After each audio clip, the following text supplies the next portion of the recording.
She already cracked her first Celsius. So welcome to our Z100 Artist Interview Lounge presented by Celsius Energy. I'm Crystal Rosas today. She has been leaving us on the edge of our seats with story times, hauls, and looks for over a decade with almost 8 million followers and over 500 million YouTube views. She has built a platform blending beauty, lifestyle, and personal storytelling. She is a style icon, a former nationally ranked diving champion, LGBT plus advocate, named one of Time's 25 most influential people on the internet, and Forbes 30 Under 30 honoree. In April, she received the Visibility Award at the Equality California Awards for advocacy and impact. Please, let's give a warm welcome and a conversation with Miss Gigi Gorgeous. Oh my God. Thank you for having me. Wow, what a nice intro. I feel like I'm doing something right because we're like kind of sister nail twinning today. We nail are. Cam right there. I noticed that actually. I did. You did like the airbrush though. Yeah. Mine's like a hard French. And of course you have the crystals on yours. Yeah, I went to a new nail girl and she was like, we have to bling it. I was like, okay, it's cool. It's fashion week. I am so thankful that you're in. You're someone that inspired me to start doing story times on YouTube. Really? Yes. Back when I started my like YouTube journey. And obsessed. Now you're here and we're celebrating so much. Do you regret any? Because I know I do. I was going to ask you about that. I don't regret any story times. It's a cute little capsule of the little toxic, twisted girl I was at the time. Yeah. So I really don't regret much, but I mean, you go back. So what are those that you're just like, okay, maybe I didn't have to do that? I mean, some of them, like, I remember I did one about like a sugar daddy experience in Vegas, one about like, having sex with a dog. Yeah. Like there's like many. I don't know if they're still up. My team might have like taken those down, but I used to go balls to the wall and I'm like, what was I thinking? But it is a time, it's like a capsule of who you were. And even now when we're seeing like the 17, 18, 19, 20-year-old influencers, we're like, same brain at that time. Yeah, You're doing exactly what. Yes. Don't you see that too? Yes. I kind of live though, because now it's like more about oversharing. Whereas like back in the day, it was like you posted a video, did your thing and left it. And now it's like 10 TikToks a day. So it's truly like they're crashing out. And you're like watching it and being like, girl, you're going to regret this. Girl, but it's so entertaining. It's so entertaining. I follow this like a high school senior, how her parents are hella strict and she takes different clothes to school. And I'm just like, girl, I remember that. I remember that. But you know your parents can go online and see that, right? And she's like, and I'm going to get in trouble again. And I don't care. I'm just going to post it. Like, go off, queen. Oh, I love that shit. I love that shit. But we obviously want to talk about from the beginning because you have been sharing your life and journey with us. And it's so cool to see where you are now. But yeah, when you were in your room, what inspired you to post that first video of yours? I don't know. I always say I have a different answer every time. I feel like it's just like boredom. Like I feel like if you don't believe in yourself, no one else is going to believe in you. And I felt like at that time, I just had this like childlike wonder where I was like, I can do this. Like I see people doing this and it's like fun and it's entertaining and it just inspired me to post. And I just never had any fear. I feel like if I were to start now at this stage in my life, I don't know if I would because I'd be like doubting myself and really like overthinking everything. But back then it was like, let's go. And then it's kind of just like been the same ever since, which has been a blessing because like I hit the, it was like lightning in a bottle at that time. So yeah. Well, because you were crossing a frontier that no one really did. You were so open about your own journey and experience. And you're open about how high school was difficult for you, but you were still yourself, and that people were for the most part accepting, weren't they, where you were from? Yes. I went to a high school like around 1,000 kids. Mm-hmm. We were all in uniforms. It was a Catholic school, so there was Catholic school girly too. Were you in uniform? Yeah. Did you get a skirt? No. Okay, yeah, we were past that too. Not that I would have been at that time in a skirt, but like none of the girls had skirts, and I was like so pissed about that because I was like, that is so cute. Like at least like let us have fun dressing up for school. You know what I mean? It was like black slacks or whatever, and like a polo shirt, like so boring. But that also gave me more time to focus on my face because the body was already taken care of. So it was like, what am I going to do to my face today? So like, it was really fun to like wear makeup and stuff. But yeah, I could say maybe 3 other people who came out as gay in my entire school. So it was very, you were closeted or we just like didn't talk about it. Mm-hmm. But I was online, so I had to talk about it because I was open online. But it's so easy just having a camera in your room saying like, hi, I'm gay, whatever, this is me. And then having to go to school with 1,000 people. It's very different. So I had to like really buck up and like become who I was in my room with my camera to my whole high school, you know? Yes, that is not easy. Yeah, it's kind of like fake it till you make it vibes. That's how I remember it being. But what was also cool is that you were someone that had crossed that frontier and people weren't doing that on YouTube at the time. Like you were one of the first people that was sharing your experience from like everything. And you always said that you want to do that for other kids that don't have as an accepting space like you. So how proud are you? How cool is that knowing that you're one of those like first founding mothers? It is cool. It is very cool. But I mean, there's so many girls before me that have like done this, been there, done that, done it in much more severe circumstances. You know what I mean? So like maybe the first on YouTube, one of the first on YouTube, but like I can't imagine. Wow. Like I went through a lot, but I can't, like I was very, very privileged in my coming out journey and my whole experience on YouTube and the many facets that I had. But I think that I always think back to like, you know, like the 1900s or like not to get like crazy deep or whatever, but like, you know, like when it was like absolutely, you could never fathom someone being transgender or sharing their story or, you know, it just in any capacity. Like it really like trips me out. But yeah, it feels good. I mean, everyone has their own timing, and I see people on TikTok coming out like all the time, and it's just really cool because it's like that's their moment, and you can never take away someone's moment.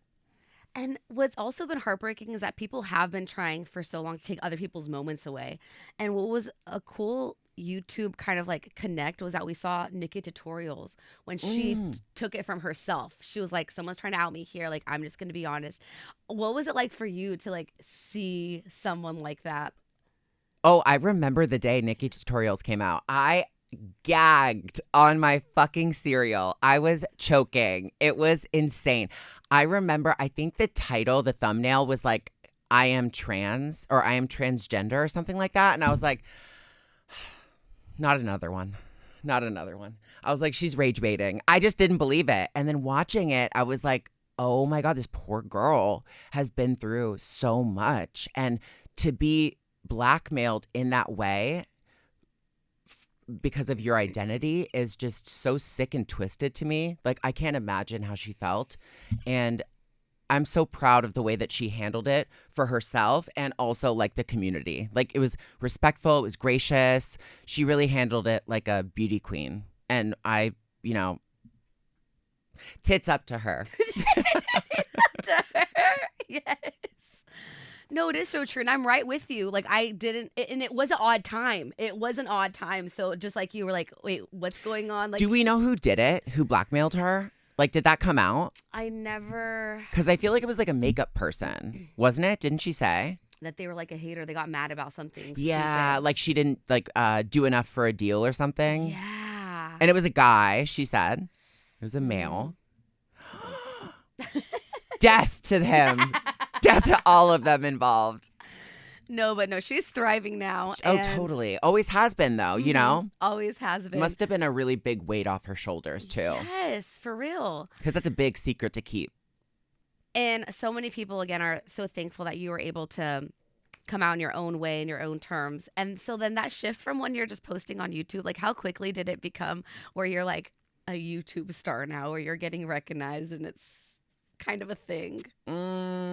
I mean, God, it's like hard to remember. I worked at McDonald's right after I quit diving. I like won national championship, which was like, didn't realize how big of a deal that was. Then worked at McDonald's and then worked at a clothing store. And then, people would come in and be like, wait, aren't you like online? Like, I know you. And I was like, oh my God, this is like turning into like real life, which was like a little trippy, Avi.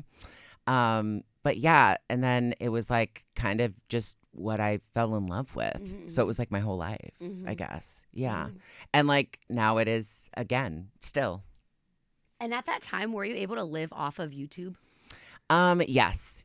Yeah, I think maybe the monetary. Yeah. I think that's really what made it be like, oh, this is like real. Like this is like my passion. It's like really fun. I'm like being creative, but also like I can do what I want, buy what I want. Not being like pinching pennies. Not that I was like balling, but like I could, go out for dinner. Yeah. And that's like, wait, I don't need to work at the clothing store if I do this, Mm-hmm. which is like freeing as a teenager. And then the YouTube at that time was such a Wild West. I mean, it was insanity. Mm-hmm. And then everyone's in LA and like the vloggers of it all. And you were deep in there too. So what was the dynamic with friendships like at that time? I mean, LA is like a very fake place, like, normally, but like YouTube is like usually they're all introverts. So like it's extremely fake. So like if you're gonna go do a collab with somebody, they're like not used to seeing random people, but they have to do it for their job. It makes the environment really weird. And I'm like a vibe queen. Like if the vibes aren't right, like I'm gonna be weird too, but I'll try to lift them up, Avi. But like you can't deny that it's like a weird, tense, quiet energy. And then we press record and it's like, hey guys, welcome back to my channel. It's like, where the fuck was that the 10 minutes when you let me in your house? So it was very fake, I would say. But I guess that's like showbiz, right? That's showbiz, baby. Mm-hmm.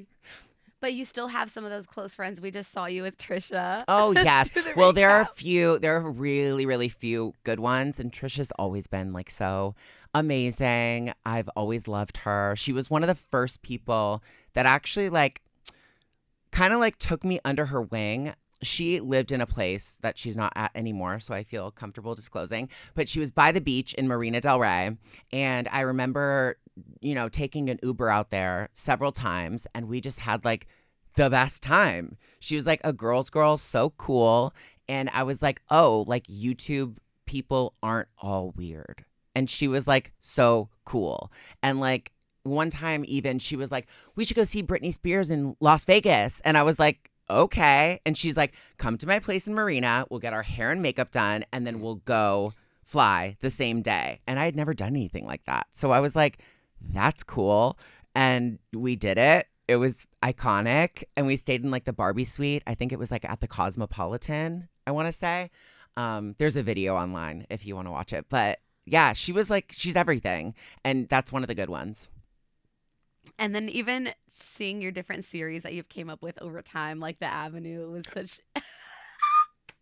It was so ahead of its time in like the reality YouTube space. So looking back at that, what are some of your favorite moments? Like what stands out from that time? It's crazy. You're not the first person to bring up The Avenue. Like literally even this week. Like it's literally people bring it up all the time. And I'm like, where is this resurgence? I honestly feel like I might, since I'm like back on YouTube now, I might do a rewatch. Yes, you have to. Like, I think I might have to because that's I good. forget a lot. And like people bring up like I was in Toronto recently. Like, no wonder they bring up The Avenue because it was like based there. But two people, random people brought up like, can we have The Avenue back? And I'm like, I don't think it's coming back, but we can do a rewatch. But yeah, wait, what was your question again? Just like what were some of your favorite parts of that series? Or I mean, I was such a big fan of like The Hills. Like it like shaped who I was, I think, a little bit. Like, hello, Lauren Conrad, Heidi Montag, Balenciaga bag, the city bag, like bye. I still think it's so iconic. I know it changed like so many people's lives. So I think it was just like kind of living that fantasy. It was like, let's do a reality show. And yeah, it was really fun, like frolicking around Toronto and just having fun with everyone and being like, do you want to be in a scene? is this what we're talking about in this scene? Like, obviously it wasn't all real, but like it was just fun being creative and feeling like a reality star, even though we were like behind it all. So we're gonna get that rewatch. We are demanding it. I think I might. It's good content. It's like consistent. I think I might have to do that. And I think something really special about you is that you're always keeping it fun, but you also keep it so real. Like you've shared the best parts of your life when it comes to your transition, but also the hardest parts of transition that no one really talked about, and things that I didn't even know that you or your community goes through. So what are your proudest moments when it comes to sharing your transition story, do you think? I think well, all of it makes me really happy. I mean, just to like help anybody in any way is like really nice. And whenever, I see a comment being like, "Oh, I didn't know like this existed," or, just any bit of information is really nice. But I think what makes me the most proud is since I lost my mom, I was 19, and I really had to go through this alone. Like my dad was there, but it was like really a fight that I had to fight for myself at the beginning stages. And, my brothers were supportive. My dad was supportive, but it's like, they're not really going to do the work. And it was just, I was in a stage of grief that I was lost, and I was like really like focusing on this. And I was like, this is a life change I need. So I think my proudest moment would be my family's real coming around, and my brothers seeing me as their sister and my dad seeing me as his daughter. And that is something that I didn't even really think would ever happen.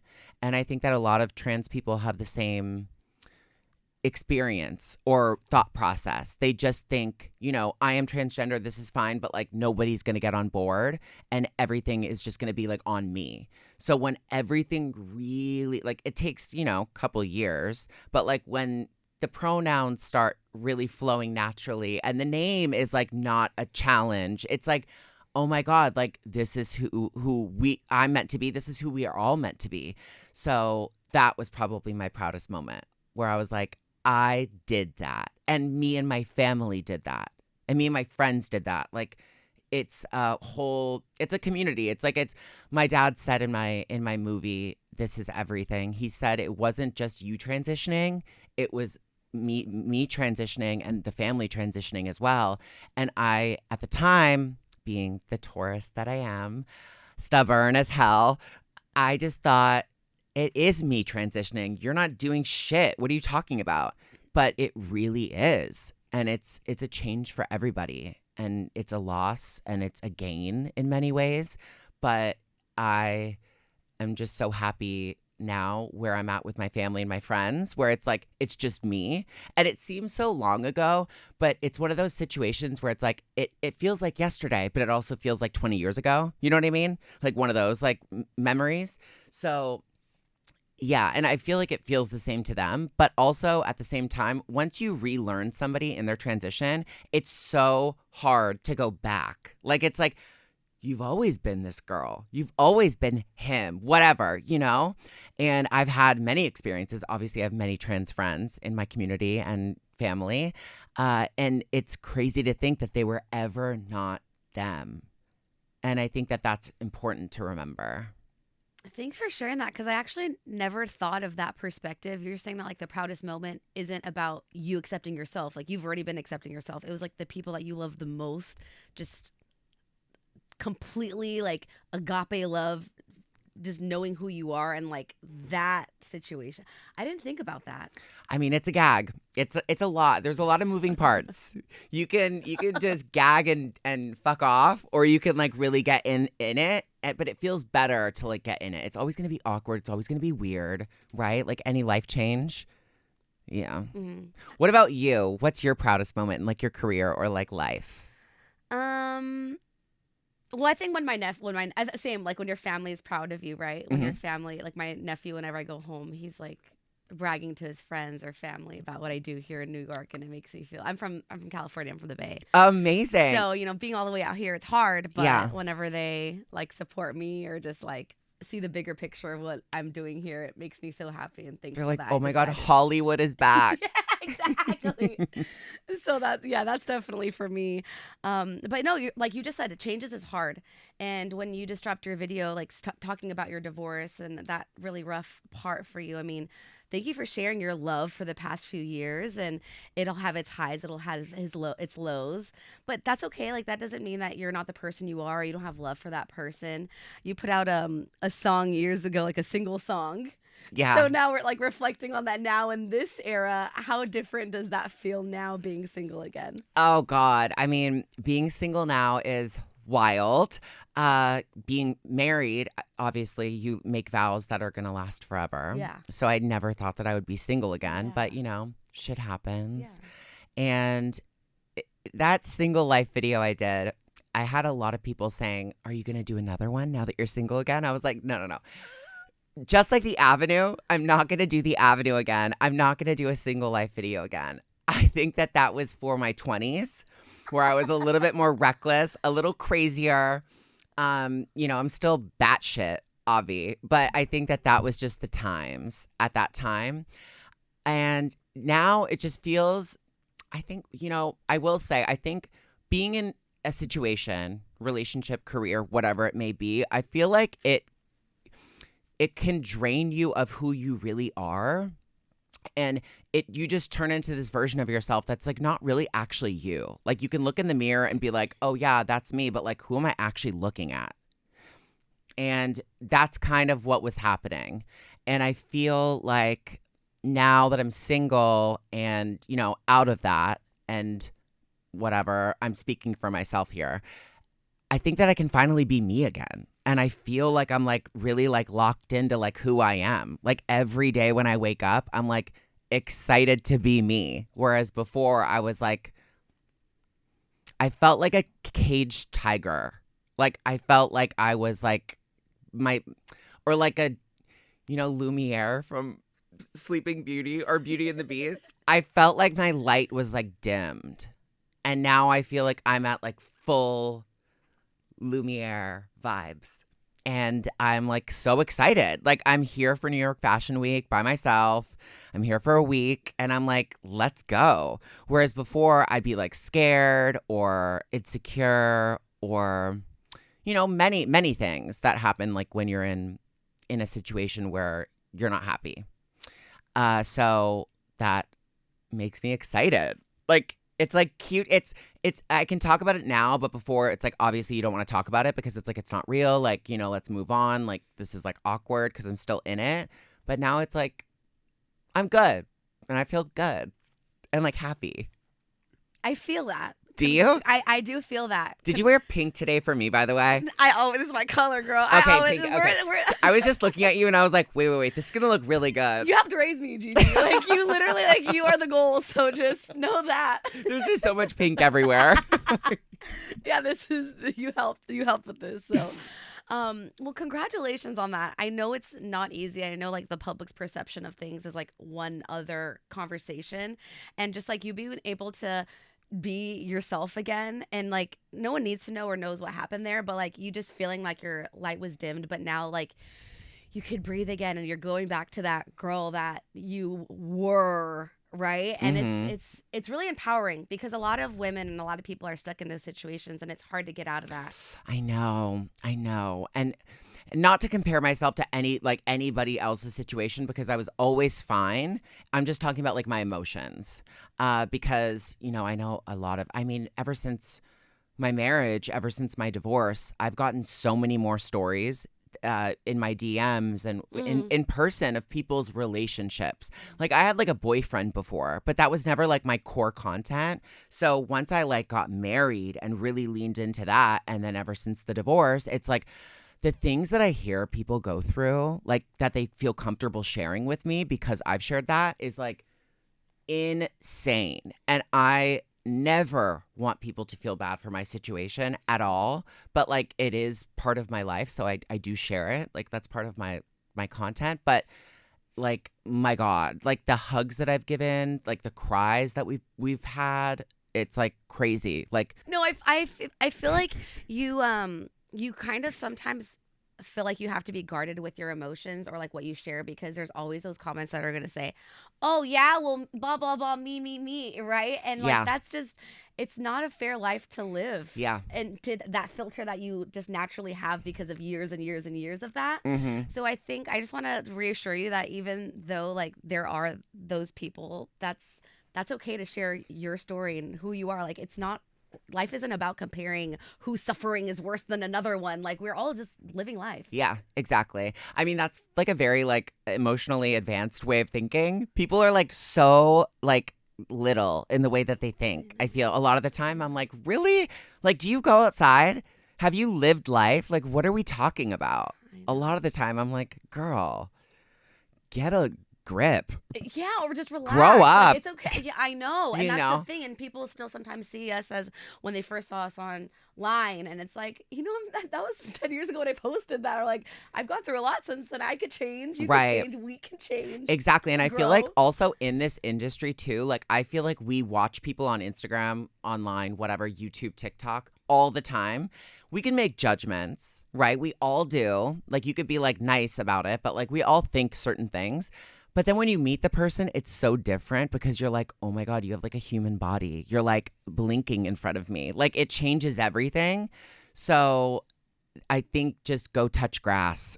Have you Grow noticed up. that, Gigi, that there's more hate, like there's not as many haters in real life than there is online? I rarely get hate in real life.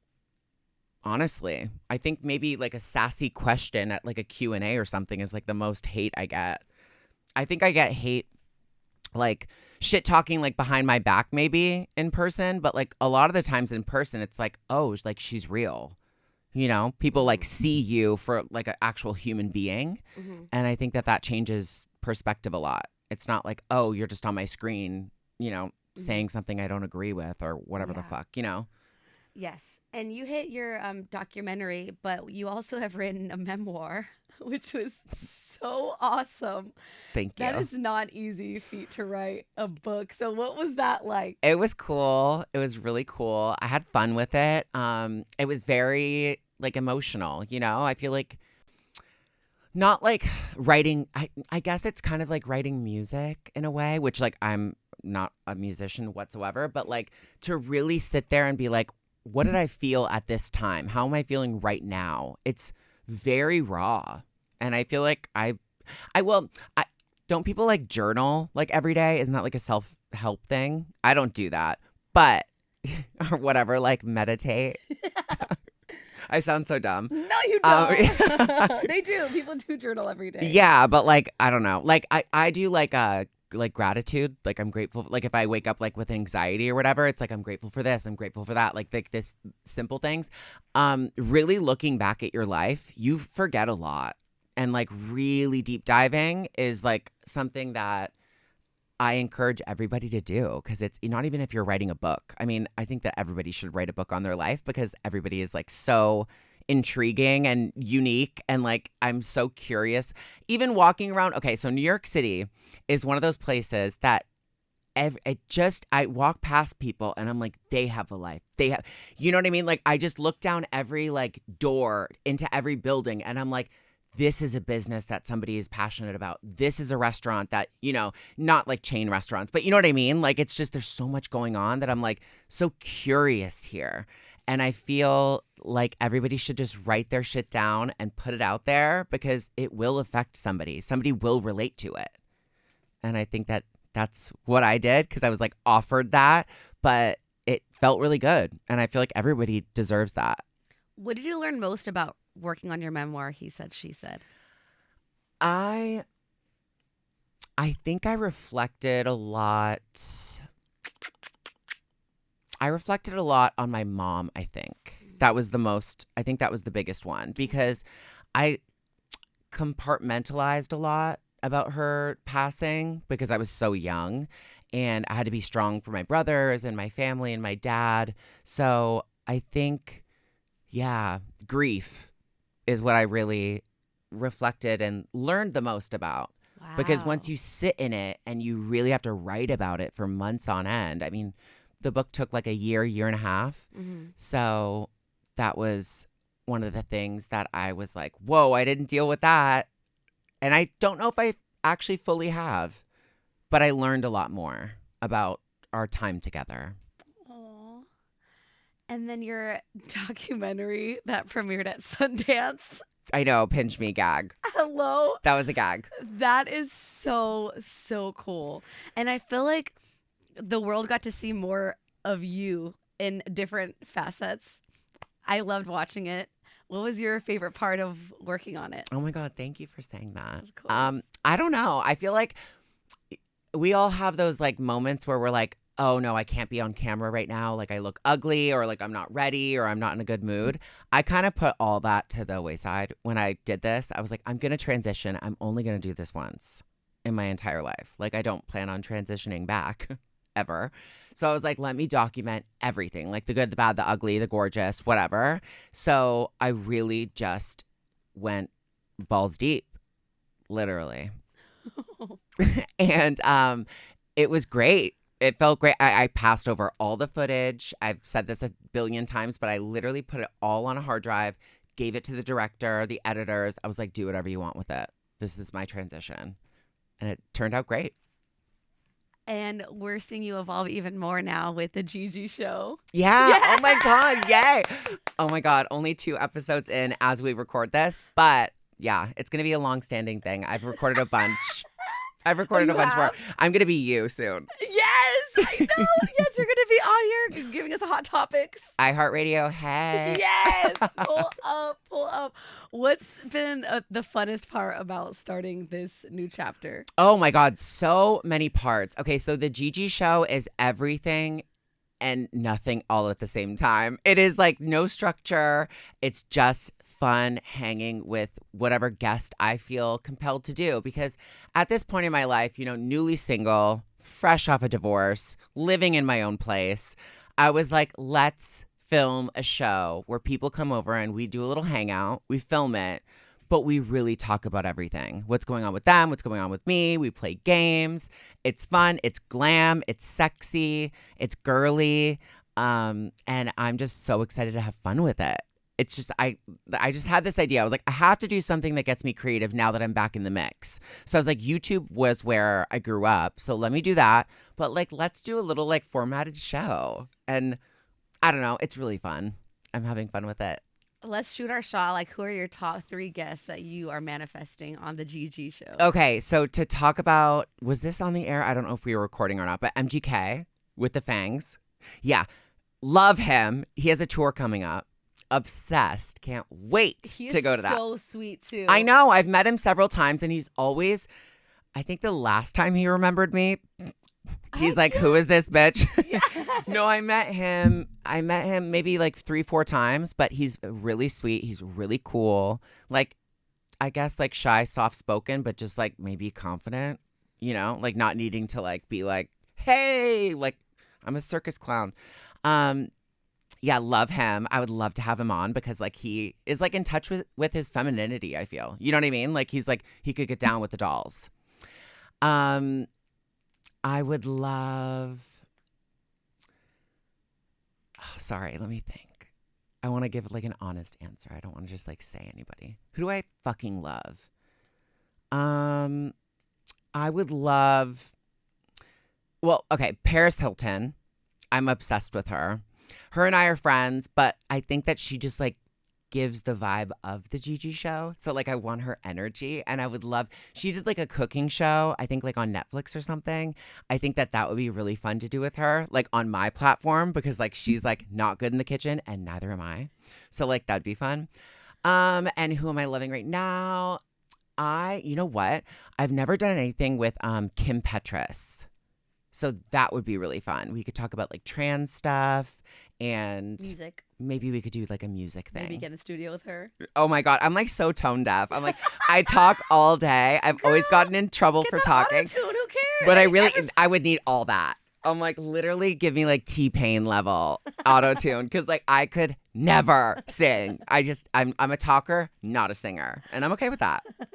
But have you been swimming lately, or is that not your thing anymore? I'm like a water baby. It's Okay, insane. Like I love swimming. I just haven't dove in forever. So I got my boobs like a few years after I quit diving, and it throws off your like equilibrium or something like that, I heard. So I don't even know if I'd be able to like dive like I used to. Because I used to do like back 3.5s off the 10 meter. And I don't know if I could do that anymore. Were the haters mad that you stopped diving? Well, my parents were, and my coach was, for sure. They were like thinking they'd raise like an Olympian. And I was just so over it. I won nationals and I was like, I'm out. I'm a stop. Yeah, I was like, I was like, I did the damn thing. We're good. They were like, no, this is just the beginning. I'm like, McDonald's. No, I think I need to work at McDonald's and go steal makeup from the mall, actually. And pick up a camera and film in my room alone. Sounds like a parent's nightmare to me. But worked. Sorry. It worked. Yeah, my bad. Yeah. So what are some things that maybe we don't know that you're into, like hobbies or what do you like to watch or? Oh my God. Oh, what do I like to watch? Okay, I'll get back to that. Okay, so now living in my own place, I had a housekeeper with my ex-husband for years and years and years. And I forgot how much I loved cleaning my own stuff by myself, which sounds so stupid and unrelatable, but like cleaning is one of my passions. It is like put on a podcast, and if I'm vacuuming, like AirPods in, laundry's like a load of laundry is in, I'm like doing the vacuuming before I mop, I'm doing my bed, I'm folding clothes. It's so therapeutic, and I never did that. And I'm like thinking while I'm cleaning, what the fuck did I do all these hours where I wasn't cleaning? I was like, I was probably just fucking hanging out, laying in bed. But like, it's so nice to like have your space, clean your stuff, and like have everything just like be yours. No better feeling. So that is one of my passions, cleaning. What do you listen to when you're cleaning? Oh, I have so many podcasts I listen to. I listen to Giggly Squad with Paige and Hannah. Just Trish, obviously. This Might Get Weird with Memoir and Grace. What else? I don't know. YouTube. I'm like such a nerd. I'll like go down like weird rabbit holes about like the deep blue sea. Yes. Like at anything. Yes, yes. Have you been listening to any music lately? Like what's on your top iHeart playlist right now? I'm obsessed with Demi Lovato's new music. What's it called? Fast? I want to go fast. Yeah, just right? Yeah. I'm obsessed with this song. What's it called? Yeah, I just like pop music like that. Like, fuck, what else? I'd have to look at my phone. What are you obsessed with? Well, the girlies are into Sabrina, Oh, Chapel. Yeah. Mm-hmm. Yeah, Sabrina, Def, Chapel, Def. I don't know. Oh, Tate, duh. Oh, yeah. Right. Yeah. The legs. She has legs like yours. Oh, really? Yes. You think? No, for her long legs. Yes. I have long legs? No, I have short legs. No, her legs are gorgeous. That back thing that she does with it, like her toe up to the sky, girl, bye. So good. I would die. No, with these nails, they'd like break on the way back. What about, we just saw that the trailer got engaged, Taylor and Travis Kelce. So like, what maybe some advice that you could have for them? Because you were in a long relationship. Oh my God. Well, earlier in the show, I said fuck marriage. No! So I don't know if I'm one to give Taylor and Travis advice. But you know what? I feel like, communication is key. Being, I guess, just like really hot and heavy and like attracted to your partner is really important. And it seems like they are. I think that they're like a gorge like match. Like, it's so cute. And did you watch their podcast? Of course you did. Heights, yeah. Yeah, I watched the whole thing. I like heard about it like on podcasts and stuff, and I was like, I gotta watch this. I watched it, and their banter is really cute. It's like not fake, and I really love how like she gives him shit, he gives her shit. Like they seem like friends. Maybe that's the advice. Like be friends. You know, like really like the person. It's not like you're trying to be pretty for them all the time. Like, oh my God, this is my husband. Like, no. Like this is my person. Like I'm obsessed. Mm-hmm. You know what I mean? Mm-hmm. Seems like they like really like each other. I know. It was so cute watching them. I think so too. We also know that you sometimes take breaks from social media. Like you've had those like spans of times. What do you do to reflect on that time to like get back into it? Like what are you doing in your times of break? I think just chilling, living my life, hanging with friends. I think burnout is something that I never thought that I would get. But putting so much time into something that you're not passionate about or like is over is like very draining. So that will cause burnout times 10. So stepping away, if you can, is very important, or finding a hobby that like lets you like release and like let go and escape, I think would be a really good tip for somebody who can't leave work. But yeah, burnout is real, bitch. It's like, I'm done. I'm tired. I can't put it on. And it's a little scary, to be honest. I've been there before too, where it's like I can't even scroll or post anymore. I just need a break. Like I did my thing. I just need to take a step back. Yeah. How long have you taken before? Well, I think it was like during the pandemic where I was like really, really going off on socials. Yeah. And I grew substantially, but it was just so hard to maintain that like output. So I needed like a 2-month break from just like posting anything. Anything. Yeah, I mean, I was still working, but like just posting anything. I was wouldn't too look at your much. phone. Yeah, I became obsessed and addicted to it. Like it's all I would think about. My whole day would be like, how can I make a TikTok out of this? And it was just right. Like, do you know what I mean? Like, yeah, it was just becoming a content cloud. Yeah, you couldn't be present. It was hard. I also see people online and I'm like, oh my God, I'm like loving their videos. So funny, so like consistent, whatever. They post like fucking 6 to 10 times a day, and I'm like obsessed. But I'm like, I can see the burnout coming. Yeah, like you can actually see it. It's like, this looks really fun, but like I know the second the camera went down, it was like, give me my phone. Like you're not being present. And I just wonder, like, for people who are really, really, really on social media, like all the time, it's like, I wonder how often their eyes actually are away from a screen. Like, do you ever actually look up? Because I think even when they're outside walking, their eyes are on the screen. You know what I mean? Yes. Like, when do you actually look up? Yes, I know, it's real. Or like you're just kind of chilling there and you just automatically grab your phone. I'm like, why am I always reaching like that? Yeah. I'll take my phone. Like if I have a water in my phone, I'll like go to the bathroom with it. And I'm Yes, like, whoa, what the fuck? I'm like, do I need a lanyard? Because this is too much from my phalanges. I want to ask, because you met some awesome people during your career, who have been like the funnest run-ins, or someone you didn't expect was a huge fan of yours that you met? Ooh. I mean, first that comes to mind is Miley Cyrus. She is everything. Okay? Like everything. I'll say it all day long. I was obviously a huge fan of Hannah Montana, biggest show ever. Who wasn't? But I kind of separated that from her when I moved to LA and met her. I forget how we met, but I think it was through her foundation, Happy Hippie.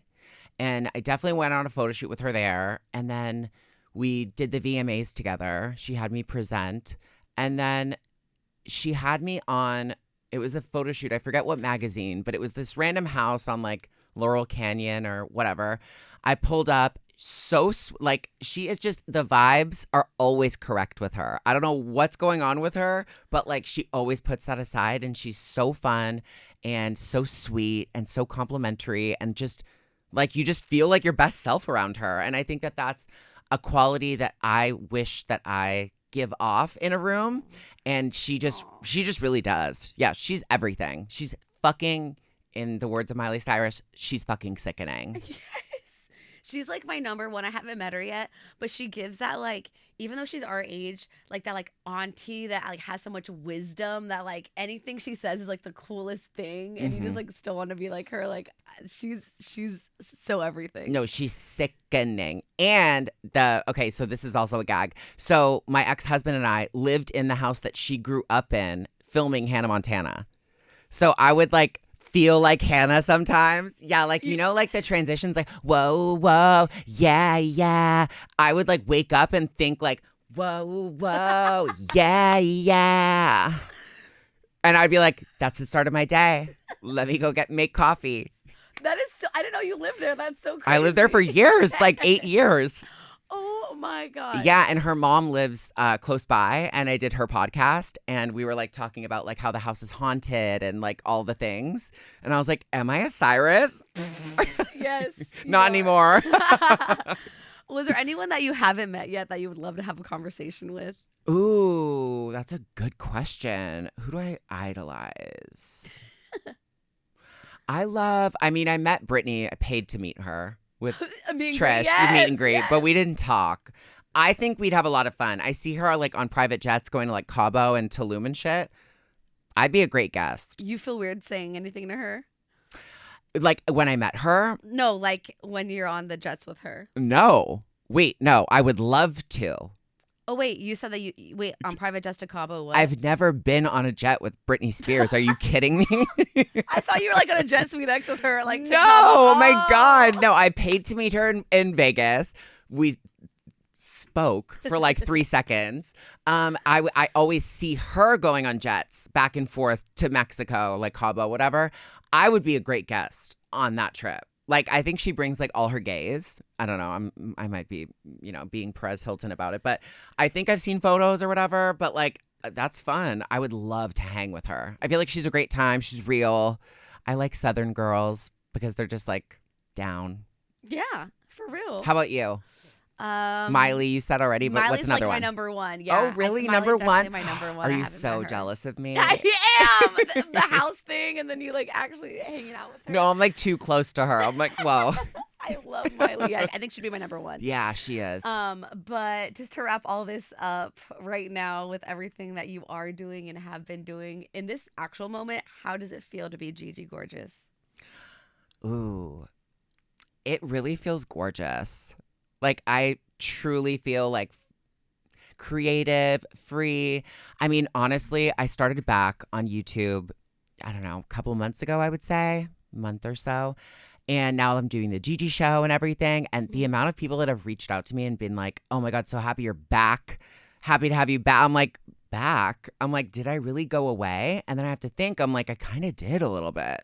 But it's nice. Like, I feel like I'm just like very like present and like grateful, I guess, because like, people would say that back in the day, like years ago, but like I take it now with like much more weight, like compliments like that.